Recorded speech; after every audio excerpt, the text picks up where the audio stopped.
Welcome to the Faculty of Humanities and Social Science Research Podcast Series at the University of Nottingham, Ningbo, China, the first Sino-Foreign university. I'm Dr. Mary Jane Ainsley, Associate Professor in International Communications. And I'm Dr. Derek Irwin, Associate Professor of Applied Linguistics. We're coming to you from the Language and Pedagogy Laboratory here at the Faculty of Humanities and Social Sciences. For this edition of the series, we're going to be discussing a recent book chapter by Dr. Yanhui Zhang. Yanhui is Assistant Professor of Applied Linguistics and a specialist in second language acquisition and pedagogy. Yanhui holds a PhD in second language acquisition from Carnegie Mellon University and was an assistant professor at the Chinese University of Hong Kong before joining the University of Nottingham, Ningbo, China. Her research focuses on computer-assisted language learning and Chinese-English bilingual literacy development. And full disclosure, Mary, Yanhui and I have published a number of things together and worked together in that area of pedagogy and technology. Full disclosure? Full disclosure. I think you should have told me this beforehand. This is a definite conflict of interest, Derek. My goodness. I know, because I try my best to publish with everybody. I know. You know too many people. You're too friendly. You should be more like me. I will be bitter and alienated as best as I can be. Good to hear it. Yanhui's chapter is titled Development of Morphological Awareness and Its Impact Upon Reading Among Young Learners of Chinese as a Heritage Language, and is published with her colleagues Keiko Koda, Qinlong Yang, and Chang Lu. The chapter is part of the book Reading in Chinese as an Additional Language, Learners' Development, Instruction and Assessment, edited by Liu Li and Dongbo Zhang, and was published by Routledge in 2023. So, Derek, you have published in this field before, of course. So I feel really kind of lacking in knowledge here. I'm surrounded by basically two experts in applied linguistics. I'd like to pretend I am, but actually this is not precisely what I do. What do you do? Many people have asked that question, and no one has yet to answer it. This is about morphology, and it's about morphology in Chinese. And in addition... Derek? Yeah? What's morphology? Oh, that's a very good question. We should actually let Yanhui answer that, because my understanding of morphology is a little bit different. So Chinese characters in written form take on a very different meaning in terms of what we would look at it as morphology. So morphology in English is basically how different units of meaning map onto each other so that you can have a core or a root morpheme, which is, I like monkeys. Monkeys is a good example. Okay. So monkeys as a word is two morphemes. There's monkey, which has one unit of meaning, and z, which gives the plural meaning onto it. So it means more than one monkey. Okay. Is that phonetic then? Does that mean? Does this relate to whether or not something is phonetic? Better let Yanhui answer this, because this You're backing out of an answer here. I will answer if you want. So, okay. Phonemes are the smallest units of sound. And the difficulty is in Chinese, because of the way that it's set up, there are combinations in Chinese of more than one phoneme, but then morphemes usually are correlated with a single character. However, in writing, we're looking at the morphemics of the character having more than one unit of meaning in and of itself. Okay. So I think it's better if we let Yanhui explain this, because I could be wrong. And I'd hate to be wrong on a podcast. So Yanhui, maybe what you could do, if you don't mind, is give us a brief introduction to the chapter itself. And if there are terms like this that may not be so common, we'll let Mary jump in on it, because thank you. Only because I'm familiar with them. Just because you already know all of this already. Thank you. Okay. Yanhui, please do explain it better than Derek. Okay, thank you, Derek and Mary, for the discussion just now. And you have already provided some explanations of the terminologies. Of course, as Derek mentioned, the morphology in Chinese is basically the same as English, but there are some a little bit differences in terms of the orthography. So the study of this chapter mainly focus on the acquisition of morphology and reading comprehension. So how these two concepts closely connect together. And so the special part of this study is that the participants of the learners, they are called heritage language learners.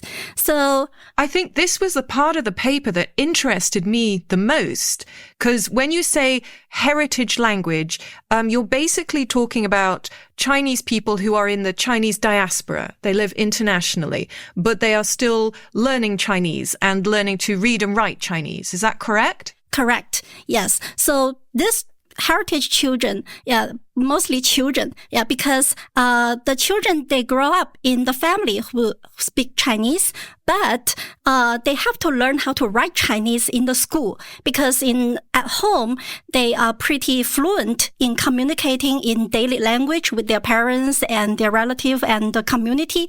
But for Chinese writing, as most people know, Chinese writing learning how to write is another story. So we are very curious about these heritage learners. So they are quite fluent in oral language. But how do they learn how to write? This is fascinating for me. Is there a big demand for this service internationally, not learning actually to speak and to listen? So not learning to understand in that way, but learning to read and write. Is there a big demand for that among the Chinese diaspora? Yes, it's not just Chinese. It's among many of the heritage language learners. For example, like Russian people immigrated to UK or immigrated to the United States, and they have to learn how to write in Russian scripts. Wow. So does this involve a specific style of teaching? I mean, can you be trained to only teach reading and writing in this way? Yes. So that means they cannot get the writing just from oral pronunciations. Is unlike the other languages who are very transparent. For example, Italian, if you know how to speak, and then you naturally know how to write, but not really in Chinese, because there's no direct associations between the pronunciation and the grapheme. That for me is absolutely fascinating. Is it the lack of a language being, say sort of phonetic?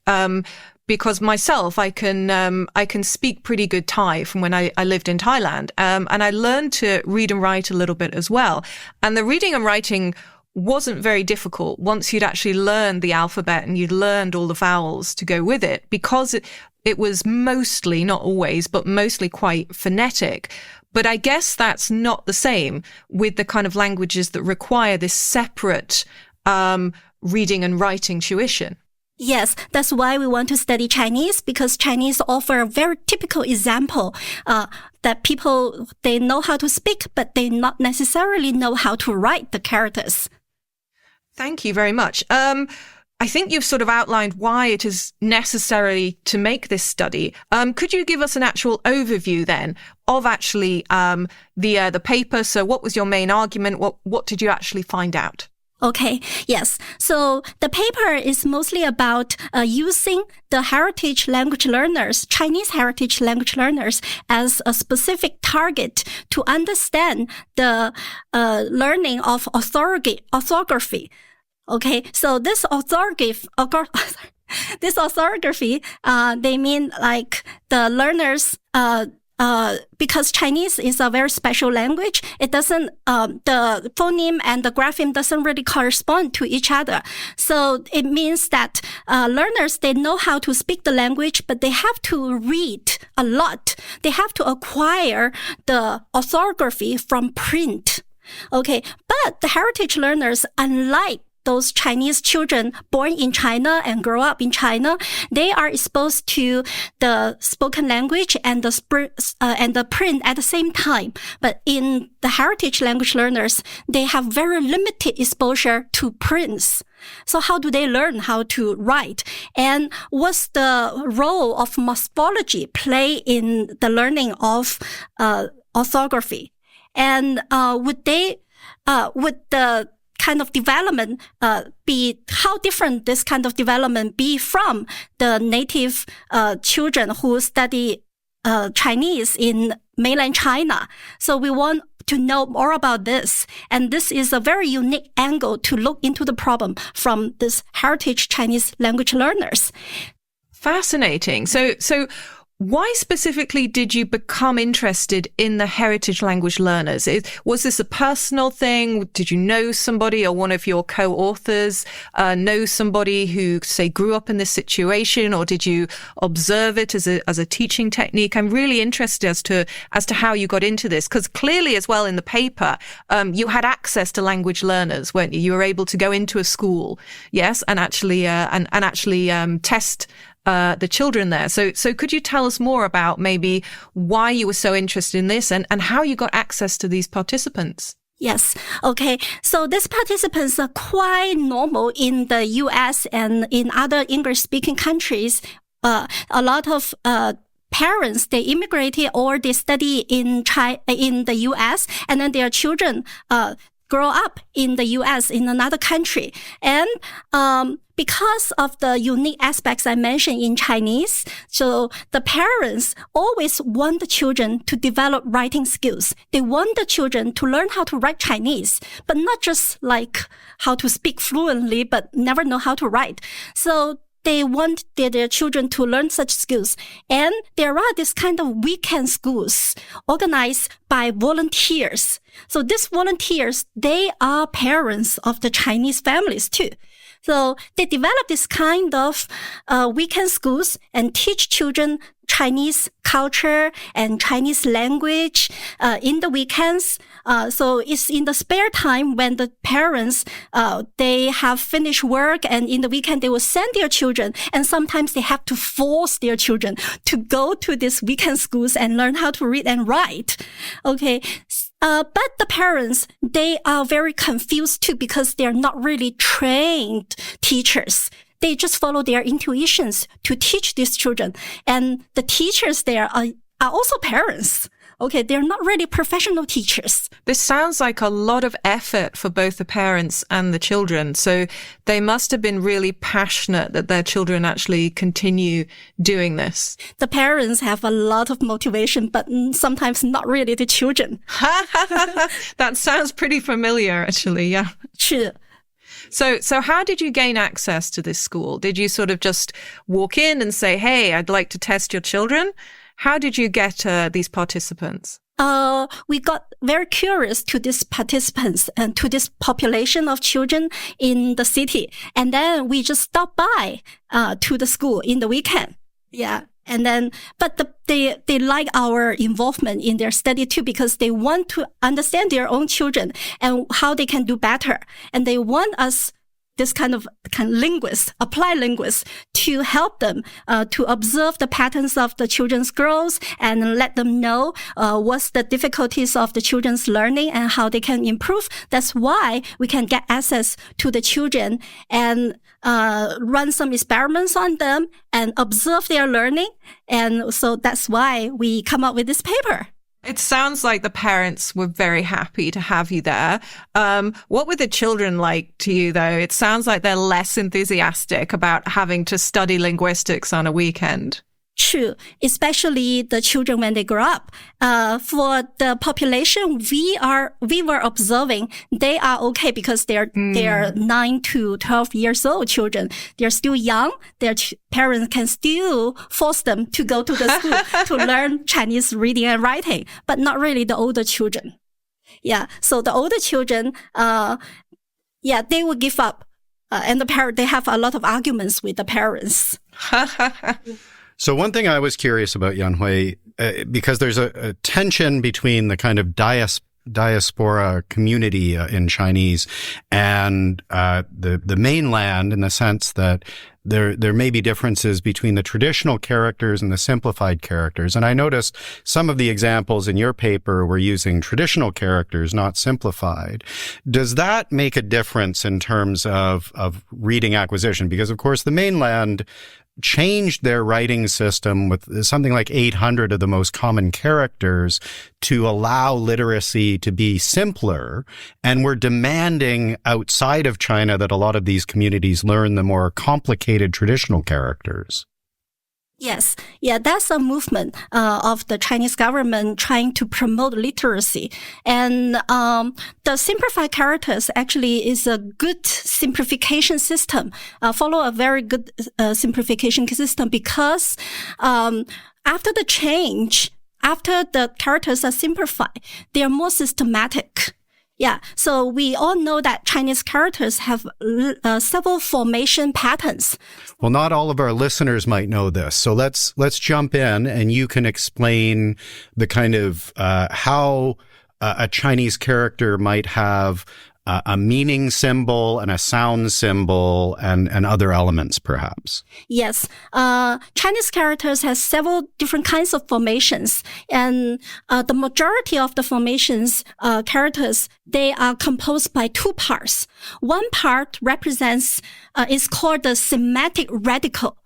Okay. Semantic radical conveys meanings for the character. So an example in your paper is the symbol for gold. Jin is often put in for anything metallic. Right. Yes. So that's the example. And the other part is the phonetic part. Okay, phonetic radical. That would convey the meaning, convey the cue of the pronunciation. But not always perfectly. That's the problem with being a Chinese as a second language learner, is that sometimes you can decode a character that you don't know because you can see what the radicals are in terms of around the kind of sound and what the kind of semantic meaning might be. But it's a very difficult task. Yes, right. So that's why we need to study the transparency and saliency of these components, of these radicals. Sometimes they clearly convey the meaning of pronunciation or the semantic meaning, but sometimes not really. Yeah. Of course, for children, when they study the language, study how to write, and for second language learners, when they study Chinese characters, the easiest characters would be have very transparent semantic radical and transparent phonetic radicals. That's the easiest part. So after the simplification of Chinese characters, this kind of character components, okay, the combinations are more systematic. Yeah, about 80% of the Chinese characters are this kind of phonetic and semantic compound characters. So that would make it easier to learn the characters. But for the traditional characters, it's not really the story. Okay, the percentage of these compounds are less. There's also the complication, of course, that sometimes Chinese characters are compounded so that two characters together create a different word. And so do you want to explain that as well, Yanhui? I mean, I can explain this from a learner's perspective, that you have things like dianhua, which is, electric speak. And these two things together equal telephone. And so sometimes when you see the compounds, you'll understand what they mean. Other times you may not know at all. And there's additional complications in Chinese that proper nouns, so the names of people or places, aren't capitalized like in English, for example. So you may be encountering a name, but if you don't know that it's a name, you can get confused by it. Just for example. Yes, that's true. So for Chinese characters, single characters, there are compounds, and there are some compound words too. They are composed by two single characters. Okay, to make it simple, like a character might have compounds of radicals, and the words would have compounds of characters. So a lot of formations of the Chinese characters or Chinese words, they are compounds. So if you have very good morphological awareness, then it's very easy to detect, to identify, to analyze, and then manipulate these components. Then if a learner has very good morphological awareness, they would learn the language much faster. Does that awareness differ a lot between learners? I mean, do you get children who are very good at it and children who are not very good at it? Is there a wide spectrum there? According to our study, there's no wide spectrum. Yeah. So basically children, when they grow up, according to their language proficiency, there would be some differences. So the higher language proficiency the children would become, they will have better morphological awareness. Were all of the participants in your study, they had a very high level of spoken Chinese? Yes, spoken Chinese. Sure. So they had high morphological awareness because of that language learning. But not in the characters. Right. It's different. When they have very high oral proficiency, that means they have very good phonological awareness, but not really morphological awareness. Yeah. Morphological awareness is another story. What can improve your morphological awareness? Because I'm suspecting that I have extremely bad morphological awareness. How could I improve that? To improve morphological awareness, the shortcut is just to read. To read a lot. So one of the ways that children are taught Chinese and Chinese characters is through the use of pinyin. So pinyin is the phonetic, I want to call it a cheat. Obviously, it's not a cheat. It's a help that with any text in Chinese, you can use Romanized alphabetic letters, which have a specific pronunciation. They're not exactly the same as in English or other languages, but they will give you the phonological pronunciation of a particular Chinese character, along with, of course, one of the great difficulties in Chinese is that it's a tonal language, so that the same what a non-tonal language would perceive as the same pronunciation with different tones equals different meanings. And pinyin is taught in China. I mean, all of my students know it, and they type in it when they message, don't they, on things like WeChat, for example? True. Yes, pinyin was taught in China when the children went to the primary one. Okay, so they all learn pinyin, and also like second language learners, when they start learning Chinese, they will learn pinyin too. And children's books here in China, I'm a great fan of these. I go into the children's section of the local bookstore, and some of them will have pinyin in them as well. So, that will help out learners. But at a certain point, you want to give up on the pinyin system because it actually impedes you from reading the Chinese. And so graded readers, for example, very often come with a slotted card that you can slide down to cover up the pinyin so that you can only focus on the characters. Just for example. True. Yes. So for children, when they grow up, they will gradually throw away the scaffolding of pinyin. Okay, they don't have to use the cane, the stick to walk with the pinyin. They have to walk independently by reading characters so that they can improve their morphological awareness of Chinese reading. But heritage learners are a really interesting case. So this is what I was utterly fascinated about with this paper, because in all languages, in a way, are learned primarily orally, right? So you learn through listening and speaking. All children, it's very rare, well, it's almost impossible to start a child reading and writing before that child speaks and listens, right? So there's a primacy to speech. And this in the heritage learners is can we say complicated or exacerbated by the fact that they are surrounded by English, and they're taking their schooling in English. So there's huge social pressures on them to use English and operate in English. And there's very little reward system for them operating in Chinese, right? So, I mean, what kind of things were you seeing on that front?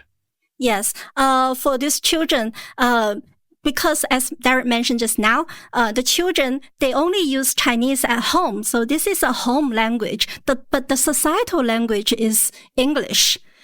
So that's why they have quite limited exposure to language. So for oral language, they only know how to say daily language. They don't really know how to use academic Chinese. And especially in reading, there's only limited exposure. Like they only use the reading in the weekend school, or maybe some families, they will have some children's books. The children can learn from this kind of limited exposure of prints. So that's why this kind of cases are so fascinating. So we can observe children's morphological awareness through this lens, through this population. You mentioned the ages of the children that you studied. Yeah, what was that again? Was that? Actually, for the weekend school, the age covers from kindergarten to high school. But we focus especially on grades 9 to grade 12. Okay, so the children are 9 or not.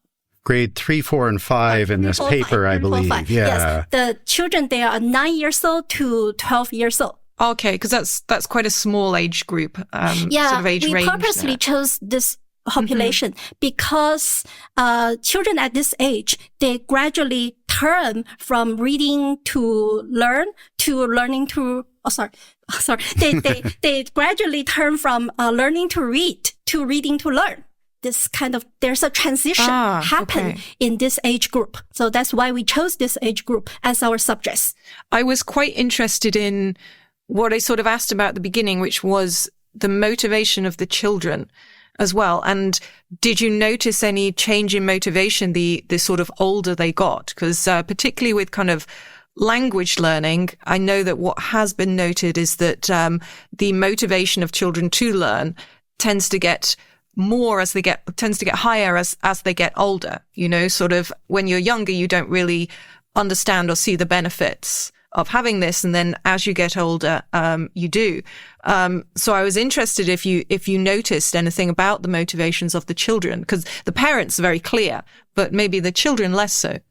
Yeah, that's a very interesting story, a very interesting question. Yeah, so the children, as from our observation, this population we focus on, they don't really have very strong motivation. Their motivation comes from the parents. But at the same time, when I was in the US, I was teaching Chinese as a second language. So I found that it's very interesting that the university students are very interested in learning Chinese. Their motivations are much higher. Some heritage language learners, they quit learning Chinese when they were small. Yeah, they were being forced by their parents to study Chinese, and then they argue and quarrel with the parents, and then they quit. But when they went to the university, they realized they need to learn Chinese. And then they got the fascination again. So they enrolled in the Chinese program in the university, and they got really motivated to learn. That's the thing I observe. That is very interesting to me because I recently returned from the UK, actually, and I met an old school friend whose child is now an early teenager, and they are white British and have no connection with China. And the child was actually learning Chinese, which I found quite fascinating. And my friend had not pushed him to learn it in any way. And the other element that interested me was actually that there was a significant interest from the teenager in learning to read and write, less so than actually learning to speak, because speaking, you have nobody to talk with, nobody to practice with, but reading and writing you do. And reading and writing is very impressive, and everybody is very impressed when you can write and read Chinese characters. So I was interested in that. It seems almost quite sort of the opposite, in that there's more of an interest in the reading and writing than there is from the speaking and listening in that way. Yeah, I think some of the teachers, they have strategies of teaching, of promoting writing too, because they offer some courses and classes on calligraphy, just like what we did in the university too. I noticed that in your paper, you talk a lot about the cultural activities as well. Yes. So that's why this kind of activities would promote children's interest and the motivation to learn too. Sorry, I'm just I'm reading back through here. It's one thing I wondered, Yanhui, is about the the setup of this school, are the grade levels chronological in the sense that if I'm in grade 5, I go into the grade 5 class at the Chinese school? Or are they graded levels in the sense of level of Chinese skill? They're mostly graded according to the Chinese skills.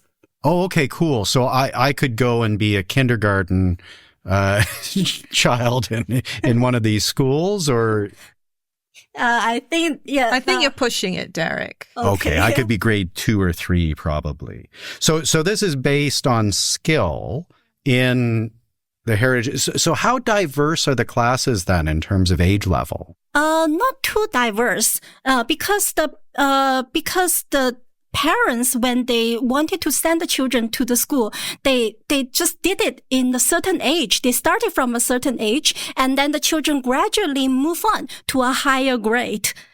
So their grades are basically corresponding to the English, the English schools they attended to. Yeah, that's really interesting, because one of the difficulties that teaching English as a second or other language can run into is that you can have really wide-ranging classes in terms of either age or ability. So I'm wondering, in terms of heritage language, is this also a challenge that they run into? Yeah, that's a challenge too. So that's why the schools, the weekend school principals, they would promote to have placement tests before the children enter into the classes. But basically, because they are children and there's a large variety of children, and the city I did this kind of study, there are many Chinese people there. So that's why basically the grades are equivalent to the grades the children go to in the English schools. Yeah, that's really interesting. Okay, so the other question I had on that front has to do with explicit versus implicit teaching, because one of the things as a Chinese, as a second language learner, when we go into an HSK class at like level 4, let's say, you are explicitly looking at characters and breaking down the morphological elements of a character. And so there's an explicit teaching in Chinese as a second language that I'm wondering if that might explain some of the results that you found, that very often the students are being implicitly taught, this character means this, or they're forced to memorize it. And well, let's start with that, because I have some follow-up questions as well. Yes, this kind of explicit teaching of Chinese characters, actually, they are quite helpful for the children. Otherwise, as we mentioned earlier, some of the semantic radicals and phonetic radicals, they are not that transparent or consistent to the morpheme or phoneme. Or even what they mean in that particular character. Right. Yeah. So that's why if we explicitly select some of the not so transparent characters and then let the student know that there are this kind of cue. And even for some transparent semantic radicals, for example, the radical that means water is pretty transparent. Most of the Chinese characters having this radical would convey the meaning of water or river. Or ice. Ice has 2 dots, 3 dots. Ooh. Okay. Yeah. So, giving this kind of cues explicitly to children would promote their morphological awareness, because they are aware if they remember this, and then they can infer the meaning by reading the characters. Yeah, so they don't have to get the contextual meaning, but just read the character and then they get to know the hints. Yeah, they would know some partial information at least. Yeah, that's very useful. Obviously, I need more of this as well. But in terms of the Chinese system then, how much of this is explicitly taught with the acquisition of the Chinese writing here in public schools? Yes, this kind of explicit teaching doesn't really occupied a lot of curriculums in here, but more in countries not in China, outside China. Yeah, because the children here, they have a lot of exposures to the print and to the oral language, so that their evolvement of this kind of awareness is much natural, is much easier, but not really for the children outside China. That's why we need to have more explicit teaching to strengthen this kind of development of the ability. On that topic of teaching, actually, I noticed that some of your expertise is on computer-assisted language learning. Is this heavily involved in the teaching of Chinese internationally and heritage Chinese? Nowadays it is right. Nowadays, a lot of Chinese teachers, I think it's all the language teachers are doing the same. They are trying very hard to find out how technology can help the learners to improve their language learning. Yeah. So we can see a lot of modern language teachers, they actively sit computer softwares and having human-computer interactions so that they can improve the language learning by the communication with the machine alone or with the community via the computers. So with this kind of assistance, the learning of language can be much promoted. Thank you. Why do you think your findings in this chapter are significant? How can they benefit international learners of Chinese?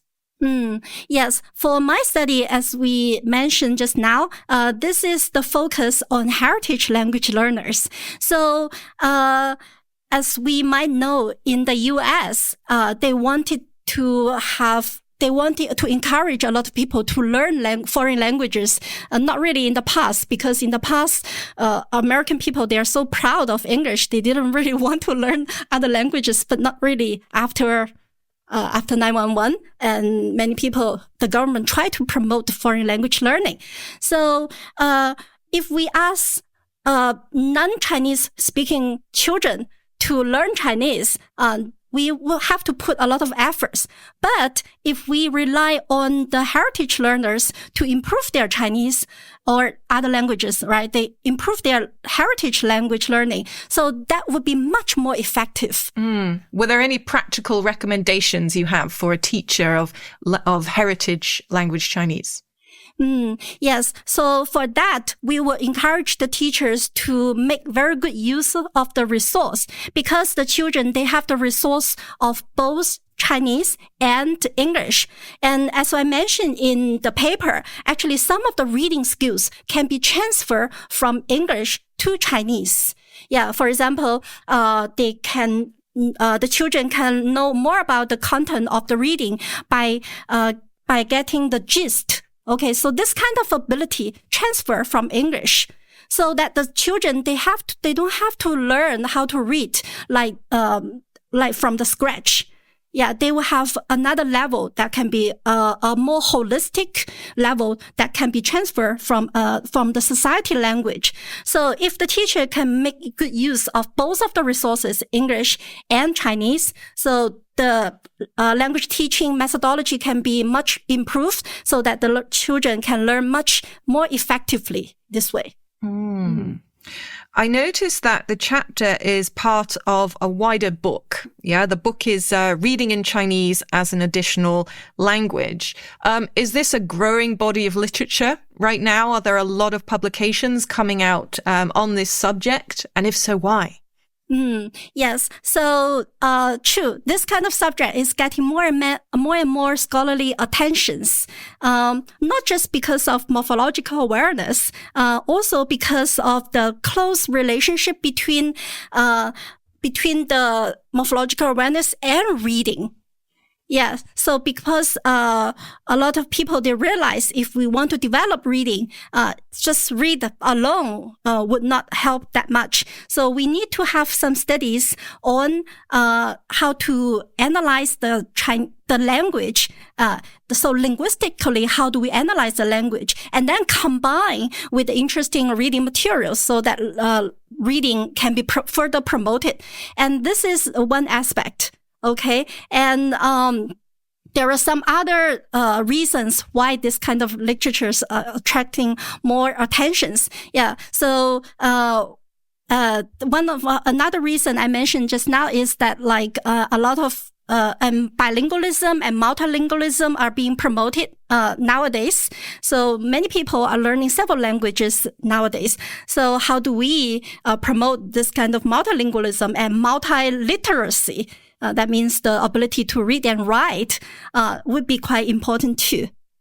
Yes. So a lot of teaching, we don't just stop at teaching people how to speak and how to communicate. Yeah, we want people to further promote reading and further learn the language by themselves. That's the concept, reading to learn. So if we get the ability to read, we can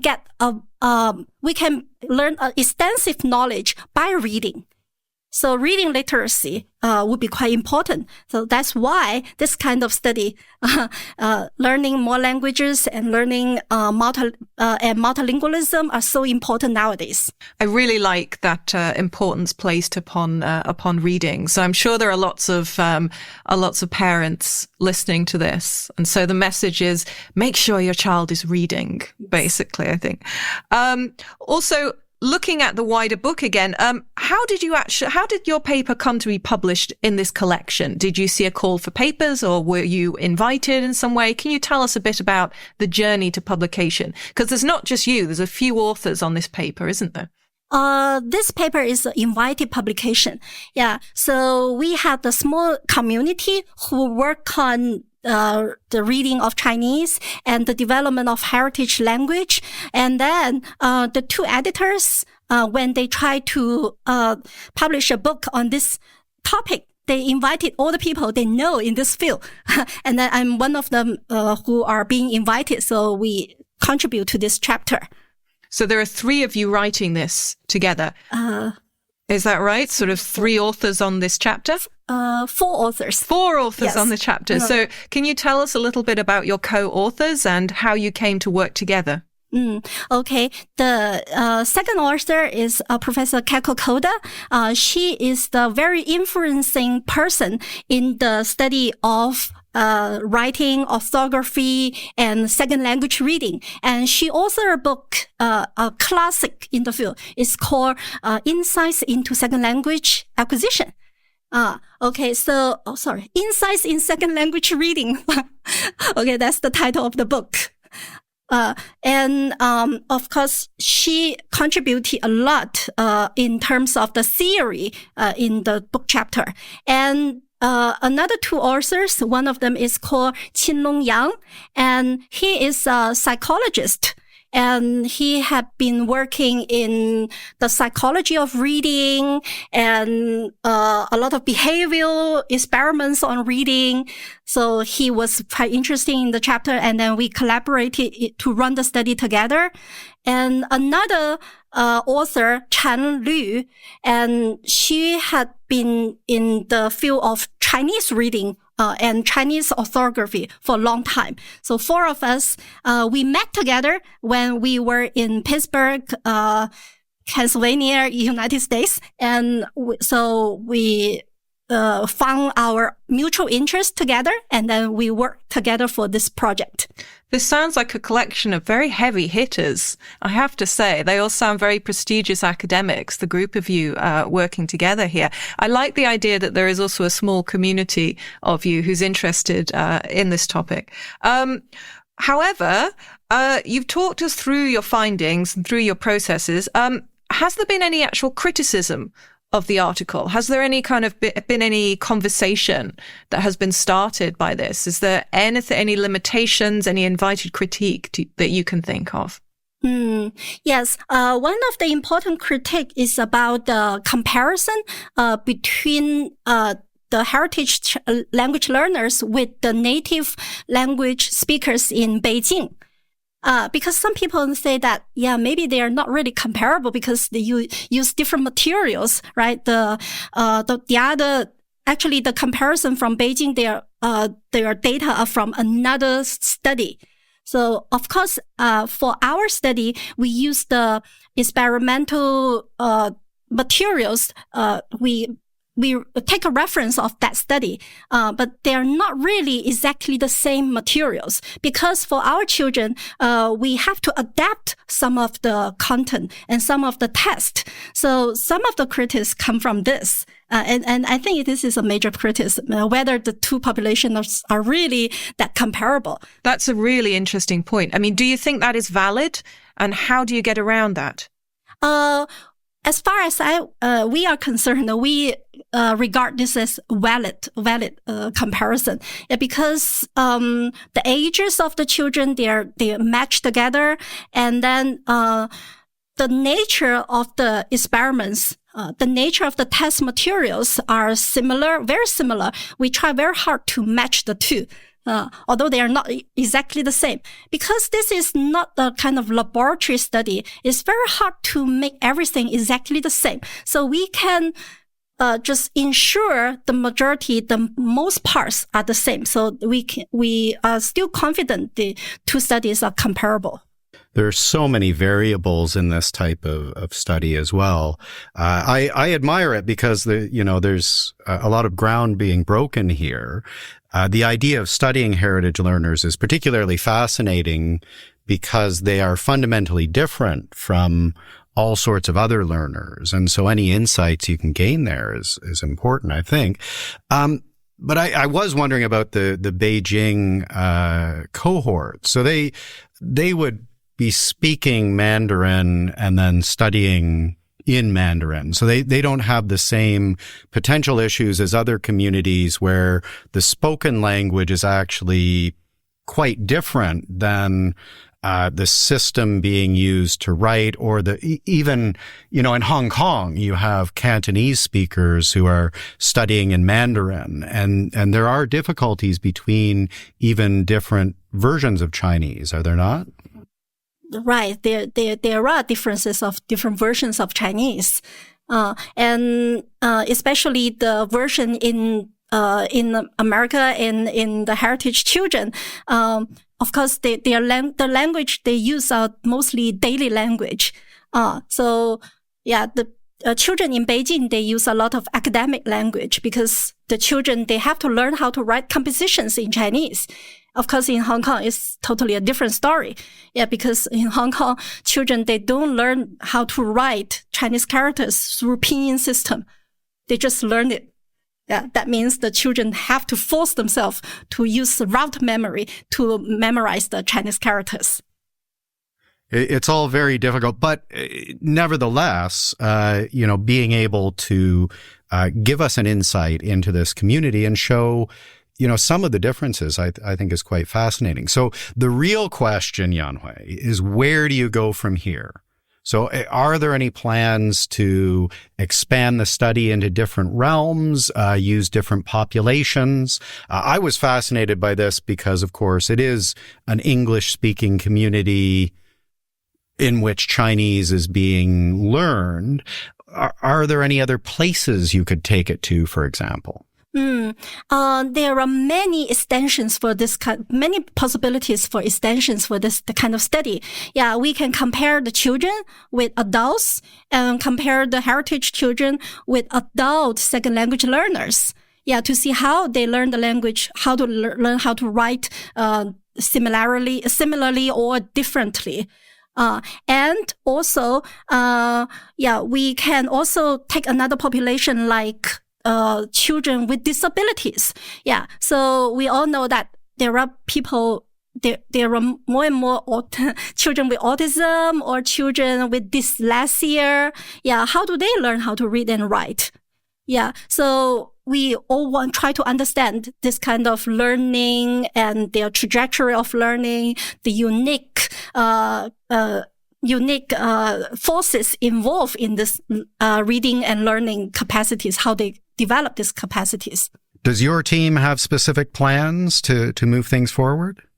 Not exactly right now, but we, of course, we intend to move forward by especially involving some native English speakers, how they learn, and do such kind of comparisons. Yeah, there are many details we want to get to know. Yeah. For example, we just mentioned like the transparency of characters and consistencies of the pronunciation of the phonetic radicals, and how would that influence language learning, right? Yeah. So many details we want to know. So we would surely expand the study to further details. Well, also make sure you include our language and pedagogy laboratory here, because I knew you'd get that in. Got to get that plug in. But she's a member. Uh-huh.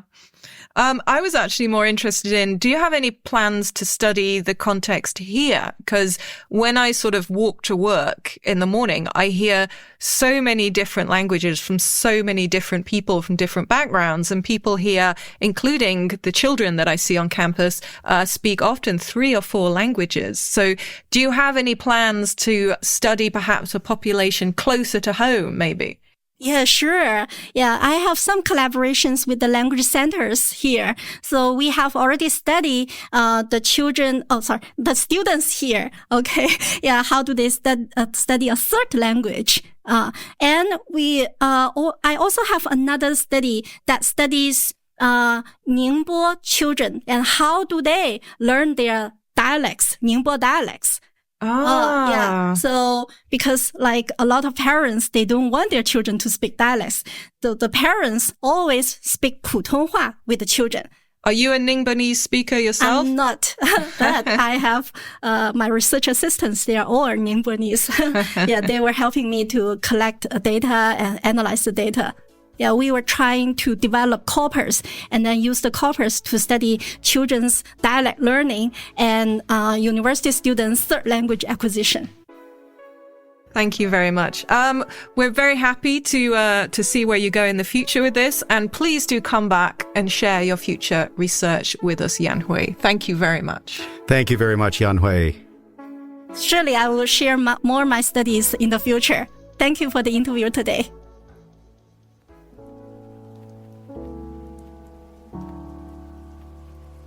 With 110 academic staff from 22 countries and regions, the Faculty of Humanities and Social Science is committed to delivering world-class teaching and research, with a growing focus on interdisciplinary projects.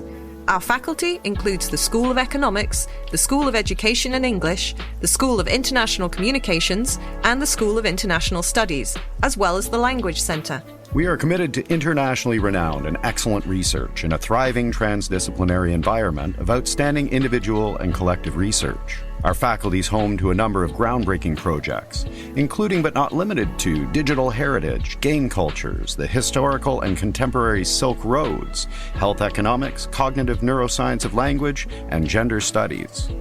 The Faculty of Humanities and Social Science is also proud to host a high percentage of international staff who bring expertise to areas such as history, politics, journalism, media and film studies, education, English, micro and macroeconomics, and more, as well as a wealth of experience from international universities. We strive to offer an education and student experience reflecting the most up-to-date knowledge and achieve this through the close integration of teaching and research. Our research-led teaching places cutting-edge knowledge at the center of our curriculum, while our academic staff actively engage our students in their ongoing research activities.